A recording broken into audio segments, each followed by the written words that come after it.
Si San Juan diya sa unang pagbasa, nag-ingon siya nga ang tanan natong pangayoon sa Dios iyang ihatag kung kini subay sa iyang kabubuton. Kung atong mga gipangayo sa Ginoo, atong mga pag-ampo na isubay sa kabubuton sa Dios, iya kini 100% iya kini ihatag kanato. Kanang mga pag-ampo nato nga dili subay sa iyang kabubuton, sa iyang plano, sa maghulat pata o dili niya ihatag. So dili tanan nga mga pag-ampo nato iyang ihatag, pero iyang tubagon tanan. Tubagon niya ang atong mga pag-ampo. Labi na kung kini ay subay sa iyang kabubuton, dili supak, iya kini ihatag kanato. Muna ay pasalig sa Ginoo. Unya, ningon pa siya, sanglit na sayod man kita nga mamati siya kanato, masiguro usab nato nga iya nang ihatag kanato ang atong gipangayo. Expectant faith. Nahibaluta nga ihatag sa Ginoo ang tanang gitong gipangayo nga subay siya kabubuton. Ato na siyang kuan, siguro makasiguro na nga ato na siya. Believe that you have received it. Kay mo man ay iyang ingon. Kung ang atong mga pag-ampo subay sa iyang kabubuton, tuo nga imo ka ng maangkon. Kung nag-ingon ni San Juan. Naghiskot siya og bahin sa sala nga magdala og kamatayon, no? Mo lang amuhang sala nga musangkot sa kamatayon, deadly sin. Minsan ka na mga sala nga dili deadly, pwede ra mong iampo. Pero katong mga deadly sin, dili na ka kinahanglan. Ano man? Deadly man, patay na. So man yung pag-ampo sa mga patay. Unsa man ang deadly sin? Paano siya klaro, unsa man ang deadly sin? Kaya niya kung kanang ato mga sala, dili dala ka natin sa kamatayon, pwede na tayo mag-ampo. Katag-tag kinabuhi.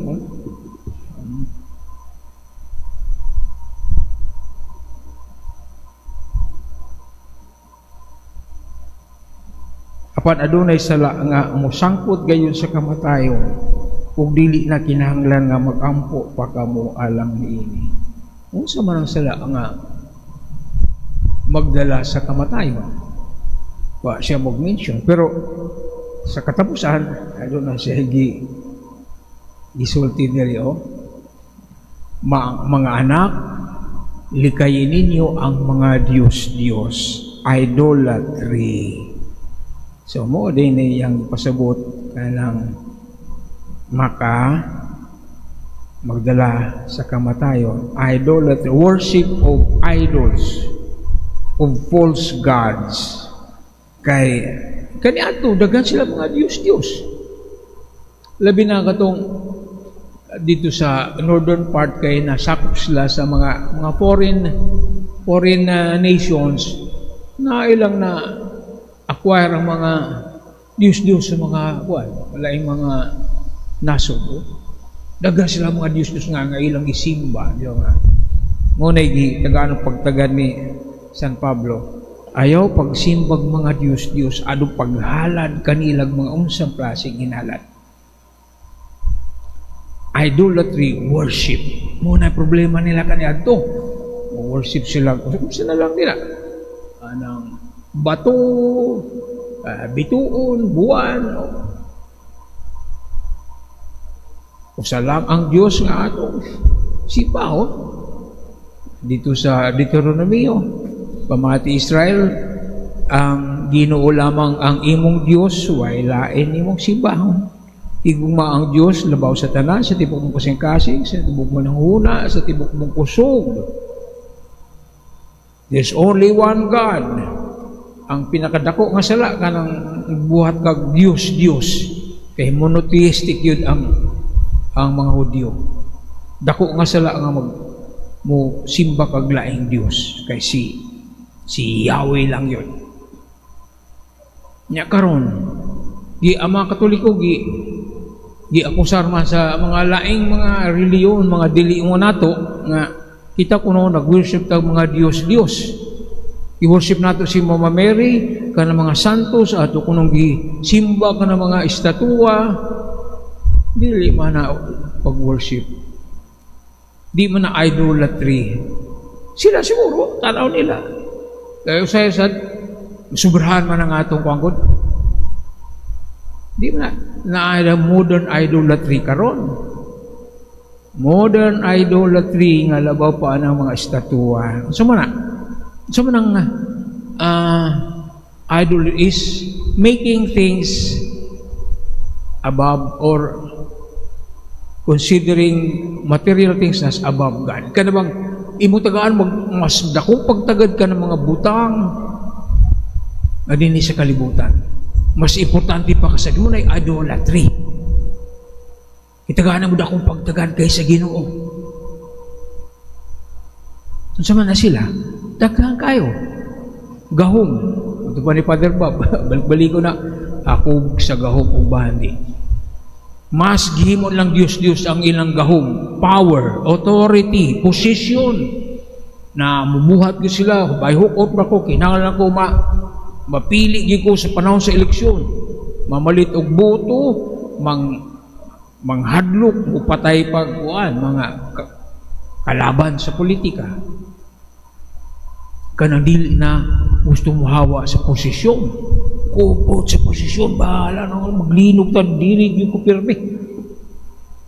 Power. Possessed with power.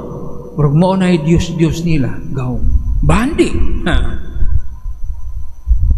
Sabi mo na usa ka congressman nga adunay 140 billion account, hidden account in 1,000 accounts.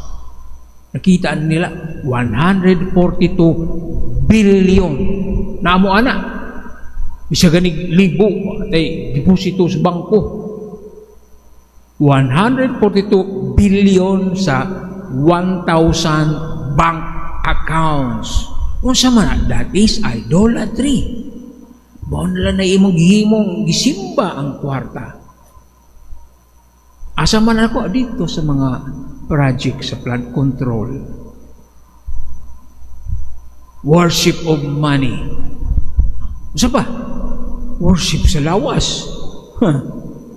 Atong gisimba nga atong lawas. Unsa na atong gihimo sa atong lawas, gikuris-kurisan atong naong, unsa na gihimo sa atong gastos ta para mo sexy or mo macho. Kay gusto tang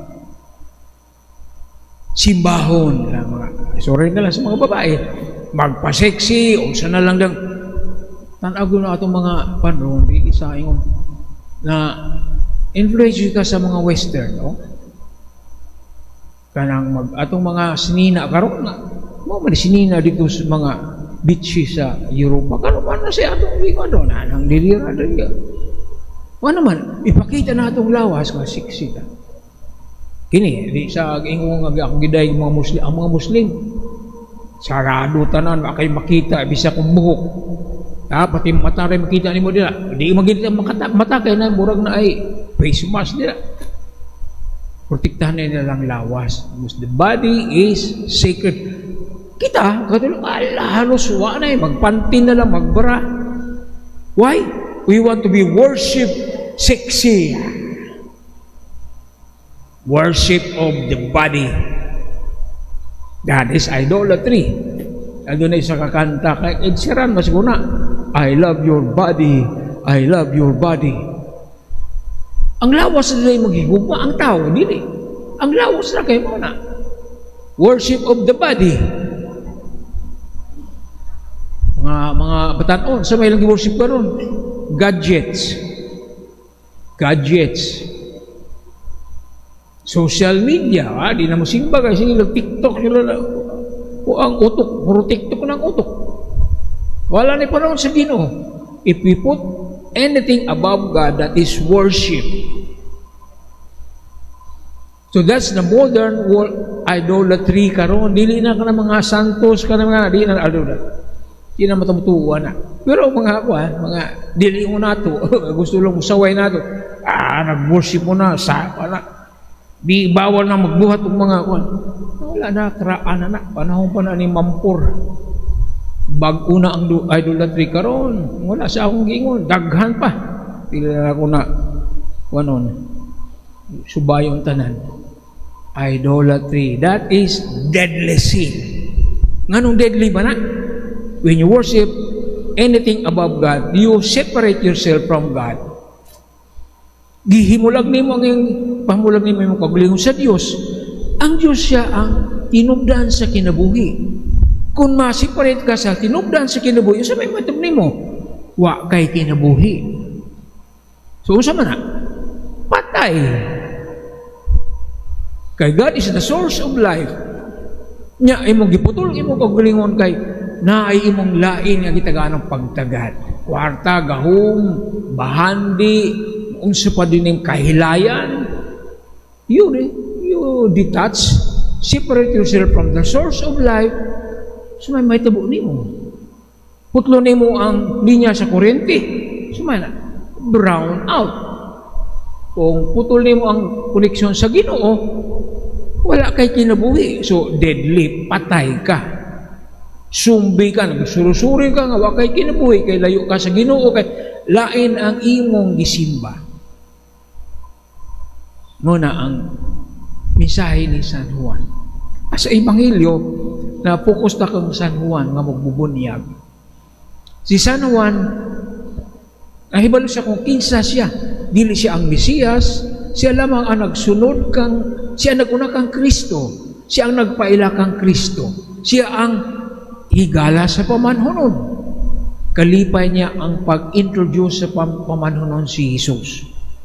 Kay, magunig, ingon mga tungayang mga tinuna, katulaging imong hisgutan nga tao dito sa Jordan, namunyag na sa siya karon. So, sagdi lang na siya kay walay tao nga mahimog sa kabutangon dili ka gikan sa Ginoo.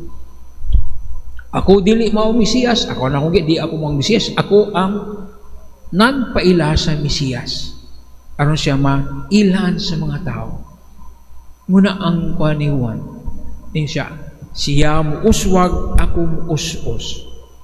Siya ang taga-agpagtagat. Ako, wala mo sideline ako. Nindot kayo ng attitude ni Juan nga angay natong babatunan, nga angat sa atong kinabugkita, magpadayag kung kinsa kita ang introduce kang Kristo sa uban, labi na katong wala pa makailatan niya. Like, kasama ni Juan Bugbunyag, atong ipala si Jesus sa mga tao nga wala kayo, pinaagi sa atong kinabuhi. Pinaagi ka natin siya, kinalam uswag si Jesus. Kita, di ta magpakuan, pa-starring. Mas sikat ba kay Jesus? Doon na yung mga atong Beatles. We are more popular than Jesus. Asa naman mga Beatles ron? Pasigarbo nga, mas popular pa sa Ginoo. Kita, kinahanglan si Jesus, mahimong inila sa mga tao. Kita.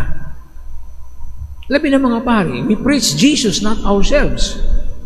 Labi na, mas sikat ba kay ang Jesus? Mas ilado pa kang Jesus kay, sikat man sa social media. Mas ila pa kang Jesus sa niya kay ang Jesus. That should not be the case. Muuswag si Jesus, kita mo as dili ang atong kaugulin mo, atong i-promote. Kay mo ba na karon ng kanang idea ko na gusto tong kita mo sikat dirne. Self-promotion mo na. Magpasikat ta kay nga naman. Nangandam ta sa sunod nga eleksyon. Atong i-promote si Jesus, atong ginabo pinagi sa atong mayong pa kita. Hindi na magpasigarbo. At malata, di na ta sa likod, sa liyo. So, muna ang atong Ebanghelyo karon, mensahe sa atong Ebanghelyo.